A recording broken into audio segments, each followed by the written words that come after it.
Hi friends, എല്ലാവർക്കും start smart ക്ലാസ്സിലേക്ക് സ്വാഗതം.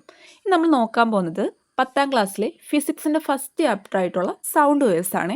ഒരു സിമ്പിൾ ചാപ്റ്ററാണ്. നമുക്ക് കാര്യങ്ങൾ മനസ്സിലാക്കി പോകാമെങ്കിൽ വളരെ സിമ്പിൾ ചാപ്റ്ററാണ്. അപ്പോൾ നമുക്ക് ചാപ്റ്ററിലേക്ക് പോകാം. ഇവിടെ ചാപ്റ്ററിൻ്റെ ഇൻട്രോ തന്നെ കൊടുത്തേക്കുന്നത് ഒരു കുട്ടിയും ടീച്ചറും തമ്മിലുള്ള സംഭാഷണമാണ്. ഒരു കുട്ടി പറയുന്നു, teacher, she has completed 10 swings. Please ask her to get off the swing. Now it's my turn. ടീച്ചറെ, എന്താണ് ഈ കുട്ടി അല്ലെങ്കിൽ ഈ കുട്ടി എന്താണ് 10 ഊഞ്ഞാലാടിയത് 10 വട്ടം കഴിഞ്ഞിരിക്കുന്നു. ഇനി എൻ്റെ ഊഴാണ്, അവളോട് ഇറങ്ങാൻ പറയുകയാണ്. അടുത്തപ്പോൾ ആ കുട്ടി പറയുന്നു, I have completed only 5 swings teacher. ഞാൻ 10 കംപ്ലീറ്റ് ചെയ്തിട്ടില്ല, 5 കംപ്ലീറ്റ് ചെയ്തിട്ടുള്ളൂ എന്ന് കുട്ടി പറയുകയാണ്. അപ്പോൾ ടീച്ചറും പറയുന്നു, yes that's right, only 5 swings. ആ പെൺകുട്ടി പറഞ്ഞാണ് ശരി, ആകെ 5 കംപ്ലീറ്റ് ചെയ്തിട്ടുള്ളതെന്ന്. അപ്പോൾ പക്ഷേ ആൺകുട്ടി പറഞ്ഞു 10.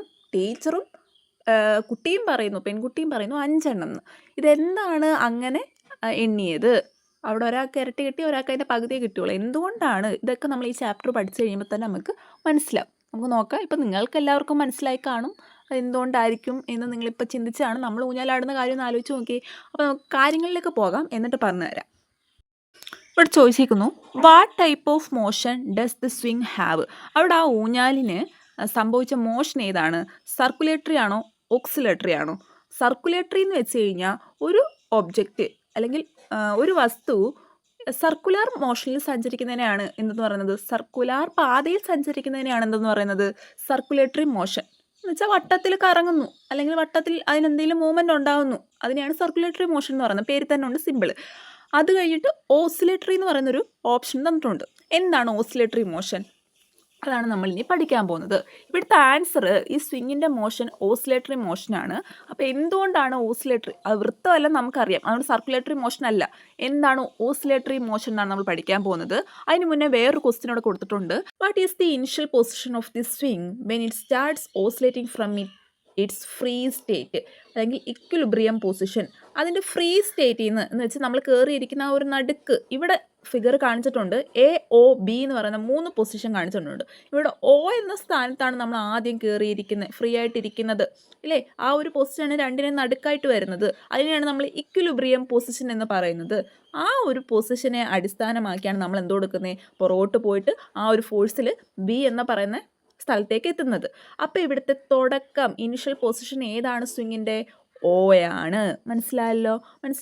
അപ്പോൾ ഇത്രയും പഠിച്ച കാര്യങ്ങൾ വെച്ചിട്ട് ഓസിലേഷൻ നമ്മൾ പഠിച്ചു കഴിഞ്ഞു. അത് മൊത്തത്തിലൊന്ന് പറയുകയാണെങ്കിൽ, oscillation is a periodic motion in which an objects moves to and fro at regular intervals of time about its equilibrium position. അതിൻ്റെ ഒരു വസ്തുവിൻ്റെ ഇക്വിലിബ്രിയം പൊസിഷനെ അടിസ്ഥാനപ്പെടുത്തി എന്താണ് ഉള്ള മോഷനെ പറയുന്നതാണ്. എങ്ങനത്തെ മോഷൻ? To and ഫ്രോ. നമ്മൾ പറഞ്ഞില്ലേ, അങ്ങോട്ടും ഇങ്ങോട്ടും ആ ഒരു നടുക്കൂന്ന് കറക്റ്റ് പുറകോട്ടും ഫ്രണ്ടിലോട്ടും പോകുന്നത് തുല്യമായിട്ടുള്ള ഡിസ്റ്റൻസിലായിരിക്കും. ആ ഒരു മോഷനെ പറയുന്നതാണ് ടു ആൻഡ് ഫ്രോ മോഷൻ എന്ന് പറയുന്നത്. ഈ ഒരു പീരിയോഡിക് മോഷനെ മൊത്തത്തിൽ പറയും നമ്മൾ ഓസിലേഷൻ. എന്താണ് ഓസിലേഷൻ? ഊഞ്ഞാലിൻ്റെ ആട്ടം തന്നെ അങ്ങ് ആലോചിച്ചാൽ മതി. ഇക്വിലിബ്രിയം പൊസിഷനാണ് നമ്മൾ ആ ഇരിക്കുന്നത്, ആദ്യം ചെന്ന് ഇരിക്കുന്ന നടുക്ക് ഭാഗം. അവിടെ നമ്മൾ എന്ത് കൊടുക്കും? പുറകോട്ടും പോകും, ആ ഇരുന്നതിൻ്റെ കുറച്ചുകൂടെ ഫ്രണ്ടിലോട്ട് നമ്മൾ എത്തും. അതിനെയാണ് ടു ആൻഡ് ഫ്രോ മോഷൻ എന്ന് പറയുന്നത്. ആ ഒരു ടൈപ്പ് ഓഫ് മോഷനെ മൊത്തത്തിൽ പറയുന്നു ഓസിലേഷൻ. എന്താണ് ഓസിലേഷൻ? കാര്യം മനസ്സിലായില്ലേ? നന്നായിട്ട് മനസ്സിലായില്ലേ? അപ്പം ഇവിടെ നമുക്ക് ഇവിടുന്ന് ഒരു കാര്യം മനസ്സിലായി. നമുക്ക് ഊഞ്ഞാലിൻ്റെ ചലനത്തെ നമുക്ക് എന്തായിട്ട് പറയാം? ഓസിലേഷനൊരു എക്സാമ്പിളായിട്ട് പറയാം. അടുത്തൊരു ക്വസ്റ്റ്യൻ ഇവിടെ ചോദിച്ചേക്കുന്നുണ്ടോ? In the figure what is the maximum displacement to one side from the equilibrium position? ആ ഒരു ഫിഗർ തന്നേക്കുന്നത് വെച്ചിട്ട് ഈ ഒരു ഇക്വിലിബ്രിയം പൊസിഷനിൽ നിന്നിട്ടുള്ള ഒരു സൈഡിലേക്കുള്ള ഡിസ്പ്ലേസ്മെൻറ്റ് മാക്സിമം എത്രയാണെന്നാണ് ചോദിച്ചേക്കുന്നത്. ഓപ്ഷൻ തന്നിട്ടുണ്ട് 2a, a/2a. നമുക്ക് പടം നോക്കാം. നോക്കിക്കേ, ഇക്വിലിബ്രിയം പൊസിഷൻ എന്ന് പറയുമ്പോൾ O ആണ്. അവിടുന്ന് ഒരു സൈഡിലേക്കുള്ള ഡിസ്പ്ലേസ്മെൻറ്റ് മാക്സിമം എത്രയാണെന്ന് ചോദിച്ചു കഴിഞ്ഞാൽ അവിടെ എത്രയാണ്?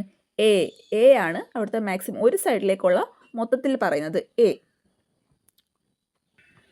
അപ്പം ഈ ഒരു കാര്യം വെച്ചുകൊണ്ട് ഇനി നമ്മൾ അടുത്തൊരു കാര്യം പഠിക്കാൻ പോവുക, ആംപ്ലിറ്റ്യൂഡ്. എന്താണ് ആംപ്ലിറ്റ്യൂഡ്? അല്ലെങ്കിൽ മലയാളത്തിൽ പറയുകയാണെങ്കിൽ ആയതി.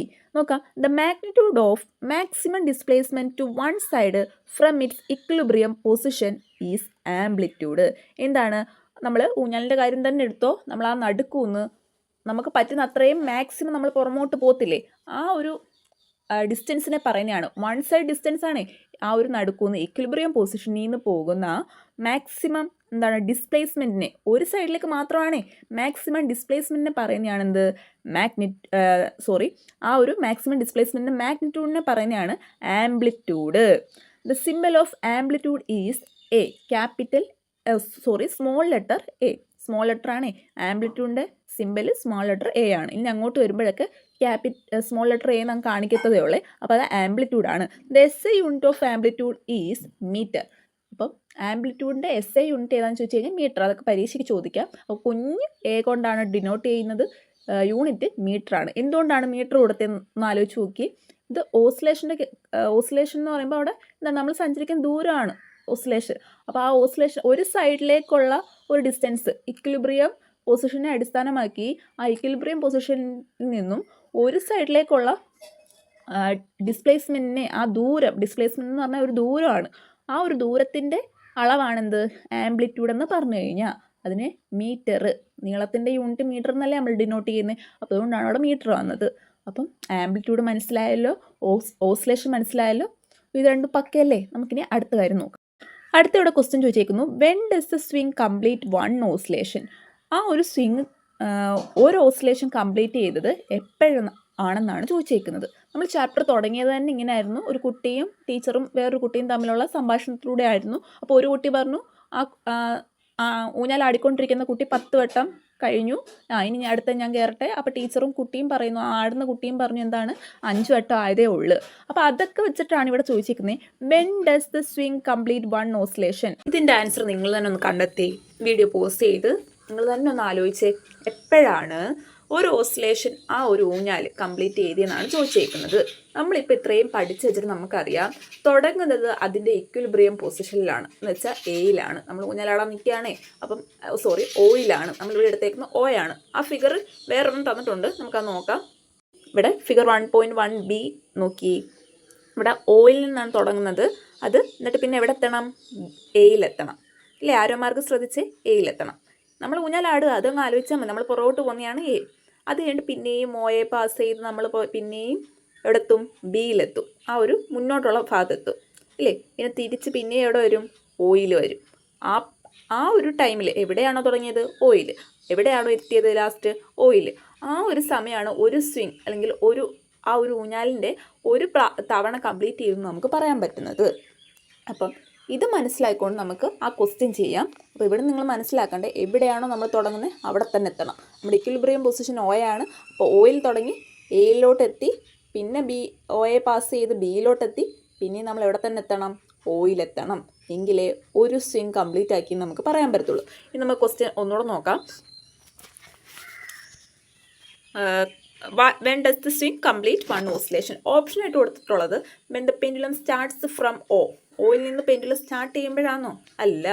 Reaches A and returns to O. എയിലോട്ട് എത്തിയിട്ട് പിന്നെ തിരിച്ച് ഓയിൽ എത്തുമ്പോഴാണോ? അല്ല. നമ്മൾ പുറമോട്ടൊന്ന് പോയിട്ട് പിന്നെ ഓയിൽ എത്തുമ്പോഴാണോ? അല്ല, അതും തെറ്റാ.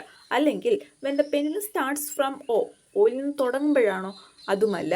Reaches A. എയിലെത്തുമ്പോഴാണോ? അല്ല, എയിലെത്തുമ്പോഴും അല്ല. then to B and back to O. എന്താണ്? അതാണ് ഇവിടുത്തെ കറക്റ്റ് ആൻസർ. എയിൽ നിന്നും ഓയിൽ നിന്നും തുടങ്ങി എയിലെത്തി, പിന്നെ ബിയിലെത്തി, പിന്നെ തിരിച്ച് എവിടെ തന്നെ എത്തുമ്പോഴാണ്, ബാക്ക് ടു O. ഓയിലെത്തുമ്പോഴാണ് നമ്മൾ ഒരു ഓസിലേഷൻ അല്ലെങ്കിൽ ആ ഒരു സ്വിങ് കംപ്ലീറ്റ് ആക്കിയെന്ന്, ഒരെണ്ണം കംപ്ലീറ്റ് ആക്കിയെന്ന് നമുക്ക് പറയാൻ പറ്റുന്നത്. മനസ്സിലായില്ലയോ? എവിടെയാണോ തുടങ്ങുന്നത് അവിടെ തന്നെ എത്തിച്ചേരണം. അപ്പോഴാണ് ഒരു ഓസിലേഷൻ കംപ്ലീറ്റ് ചെയ്തെന്ന് നമ്മൾ പറയുന്നത്. അത് മനസ്സിലാക്കാനായിട്ട് ഓസിലേഷൻ നമ്മൾ മനസ്സിലാക്കി കഴിഞ്ഞു. ഈ ഓസിലേഷൻ ആ ഒരു സ്റ്റേറ്റ്മെൻറ്റ് പല രീതിയിൽ പറഞ്ഞേക്കുക. ആ ഒരു ഓസിലേഷൻ്റെ ആ ഒരു സ്റ്റേറ്റ് പല രീതിയിൽ സ്റ്റേറ്റ്മെൻറ്റ് ചെയ്ത് തന്നേക്കുക. നോക്കിക്കേ, a swing completes one oscillation when the pendulum moves from O, go to both sides and then returns to O. എന്താണ് പറയുന്നത്? ഒരു സ്വിങ് കംപ്ലീറ്റ് ചെയ്യണം, വൺ ഓസിലേഷൻ കംപ്ലീറ്റ് ചെയ്യണമെങ്കിൽ എന്തെടുക്കണം? ആ ഒരു പെൻഡുലം, ആ ഒരു ഊഞ്ഞാലിനെയാണ് ഇവിടെ സങ്കല്പിക്കുന്നത്. അത് ഓയിൽ നിന്ന് തുടങ്ങി 2 സൈഡിലേക്കും പോയിട്ട് പിന്നെ തിരിച്ച് എവിടെ തന്നെ വരണം, ഓയിൽ തന്നെ തിരിച്ച് വരണം. അതാണ് പറഞ്ഞേക്കുന്നത്. അത് നമുക്കറിയാം. ഓയിൽ തുടങ്ങി എയിലെത്തി, ബിയിലെത്തി, തിരിച്ച് ഓയിലെത്തുമ്പോഴാണ് നമ്മൾ ഒരു ഓസിലേഷൻ കംപ്ലീറ്റ് ചെയ്യുന്നതെന്ന് പറയുന്നതെന്ന്. മനസ്സിലായില്ലയോ? അടുത്ത്, an oscillation is completed when the body returns to its initial position in the same direction from where it started. അത് തന്നെ വേറൊരു രീതിയിൽ നമുക്ക് പറഞ്ഞു തരികയാണ്. നമ്മൾ പറഞ്ഞ കാര്യം തന്നെ എന്താണ്, ഒരു ഓസിലേഷൻ കംപ്ലീറ്റ് ചെയ്യണമെങ്കിൽ ആ ഒരു ഒബ്ജക്റ്റ് അല്ലെങ്കിൽ ബോഡി തിരിച്ചതിൻ്റെ തുടങ്ങിയ പൊസിഷനിൽ തന്നെ എത്തണം. അതിൻ്റെ എവിടെയാണോ തുടങ്ങിയത് അവിടെ തന്നെ എത്തിയാൽ മാത്രമേ ഒരു ഓസിലേഷൻ കംപ്ലീറ്റ് ചെയ്യത്തുള്ളൂ എന്നാണ് പറഞ്ഞേക്കുന്നത്. അടുത്ത അത് രണ്ടുമാണ് പറഞ്ഞേക്കുന്നത്. പിന്നെ എന്താണ് പറയുന്നത്, what if counting starts from A. നമ്മൾ എയിൽ നിന്ന് കൗണ്ട് ചെയ്താലോ, എയിൽ നിന്ന് കൗണ്ട് ചെയ്താൽ നമ്മൾ എങ്ങനെയാണ് പറയുന്നത് ഒരു ഓസിലേഷൻ കംപ്ലീറ്റ് ചെയ്തെന്ന്? എയിൽ നിന്ന് കൗണ്ട് ചെയ്താൽ നമുക്കറിയാം, ഞാൻ നേരത്തെ പറഞ്ഞു, എവിടെയാണോ തുടങ്ങുന്നത്, ഓയിൽ നിന്ന് തുടങ്ങിയ ഓയിൽ തന്നെ രണ്ട് സൈഡിലും പോയി തിരിച്ചെത്തണം. ബിയിൽ നിന്ന് തുടങ്ങിയ ബിയിൽ തന്നെ തിരിച്ചെത്തണം. എവിടെയാണോ തുടങ്ങുന്നത് അവിടെ തന്നെ രണ്ട് സൈഡിലേക്കും പോയിട്ട് തിരിച്ചെത്തണം എന്നാണ് പറഞ്ഞേക്കുന്നത്. അല്ലെങ്കിൽ രണ്ട് സൈഡും വേണ്ട, അല്ലെങ്കിൽ അതിൻ്റെ എവിടെയാണോ തുടങ്ങുന്നത് അവിടെ തന്നെ തിരിച്ചെത്തണം. അപ്പോൾ ഇവിടെ എയിൽ നിന്നാണ് ഇനിഷ്യൽ പൊസിഷൻ നമ്മൾ എടുക്കുന്നതെങ്കിൽ എപ്പോഴാണ് നമുക്ക് പറയാൻ പറ്റുന്നത് ഒരു ഓസിലേഷൻ അല്ലെങ്കിൽ ഒരു സ്വിങ് കംപ്ലീറ്റ് ആക്കി എന്ന് പറയാൻ പറ്റുന്നത്? A swing completes one oscillation when it starts from A, reaches B and returns to A. എയിൽ നിന്ന് തുടങ്ങിക്കഴിഞ്ഞാൽ അത് എന്താണ്, ബിയിലെത്തണം, എന്നിട്ട് തിരിച്ച് എയിലെത്തുമ്പോഴാണ് നമുക്ക് പറയാൻ പറ്റുന്നത് എന്ത്, ഒരു ഓസിലേഷൻ കംപ്ലീറ്റ് ചെയ്തു എന്ന്. മനസ്സിലായില്ലയോ? അപ്പോൾ ഒന്നുകൂടെ ഒന്ന് ശ്രദ്ധിച്ചേ. എയിൽ നിന്ന് തുടങ്ങിയേക്കുന്നതെങ്കിൽ രണ്ടാമത്തെ ഫിഗറാണ് ഇവിടെ തന്നേക്കുന്നത്. എയിൽ നിന്ന് തുടങ്ങിയെങ്കിൽ ആദ്യം ഒ എ പാസ് ചെയ്ത് ബിയിലെത്തണം, തിരിച്ച് പിന്നെ എവിടെ തന്നെ എത്തണം, എയിൽ തന്നെ എത്തുമ്പോഴാണ് ഒരു ഓസിലേഷൻ എയിൽ നിന്ന് തുടങ്ങിക്കഴിഞ്ഞാൽ കംപ്ലീറ്റ് ആയി നമുക്ക് പറയാൻ പറ്റുന്നത്. ഓക്കെ, ഓയിൽ നിന്നാകുമ്പോൾ ഓയിൽ തന്നെ എത്തണം. ബി എടുത്തു കഴിഞ്ഞാൽ ബിയിൽ തന്നെ തുടങ്ങി ബിയിൽ തന്നെ തിരിച്ചെത്തുമ്പോഴാണ് ഒരു ഓസിലേഷൻ കംപ്ലീറ്റ് ആയി നമുക്ക് പറയാൻ പറ്റുന്നത്. ഓസിലേഷൻ മനസ്സിലായല്ലോ, വൃത്തിയായിട്ട് മനസ്സിലായല്ലോ. ഓസിലേഷൻ കണ്ടീഷൻസ് ഇതൊക്കെ പരീക്ഷയ്ക്ക് വരാം, ഒരുപാട് ചാൻസ് ഉള്ള ഭാഗങ്ങളാണ്. എന്നിട്ട് അവിടെ ഓസിലേറ്ററി മോഷൻ. ഇപ്പോൾ ഓസിലേറ്ററി മോഷൻ എന്താണെന്ന് നമുക്ക് മനസ്സിലായി. To and ഫ്രോ motion of A object, അങ്ങോട്ടും ഇങ്ങോട്ടും ഉള്ളൊരു എന്താണ് മോഷനെ പറയുന്നതാണ് എന്ത്, ഓസിലേറ്ററി മോഷൻ. അതിന് കുറച്ച് എക്സാമ്പിൾസ് എഴുതാനാണ് പറഞ്ഞേക്കുന്നത്. ഒരു എക്സാമ്പിൾ ടെസ്റ്റിൽ കൊടുത്തിട്ടുണ്ട്, motion of A pendulum of A clock. നമ്മുടെ പെൻഡുലം ക്ലോക്കില്ലേ, നമ്മൾ സിനിമയിലൊക്കെ കാണുന്ന, നിങ്ങളെല്ലാം കണ്ടിട്ടുണ്ടായിരിക്കാം. ആ ഒരു ക്ലോക്ക്, ഒരു എന്താണ് പെൻഡുലം ഉണ്ട് അതിന്. ആ ഒരു പെൻഡുലം ക്ലോക്കിൻ്റെ ചലനം എന്തിന് എക്സാമ്പിൾ ആണെന്നാണ് പറയുന്നത്, ഓസിലേറ്ററി മോഷൻ. പിന്നെ സ്വിങ്, ഊഞ്ഞാല്. പിന്നെ എന്താണ്, ഹേർട്ട് ബീറ്റ്, നമ്മുടെ ഹൃദയത്തിൻ്റെ ആ ഒരു ബീറ്റ് പോലും എന്താണ് ഓസിലേഷൻ എക്സാമ്പിളായിട്ട് പറയാം.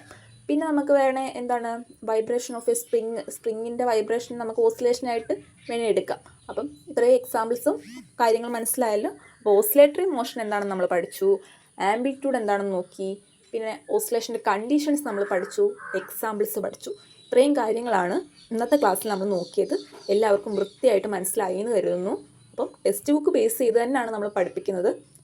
തീർച്ചയായിട്ടും കമൻറ്റ് ചെയ്യുക, ലൈക്ക് ചെയ്യുക, ഷെയർ ചെയ്യുക. നിങ്ങളുടെ സപ്പോർട്ട് വേണം. അപ്പം നമുക്ക് അടുത്ത ക്ലാസ്സിൽ കാണാം ഇതിൻ്റെ ബാക്കി പോർഷനായിട്ട്.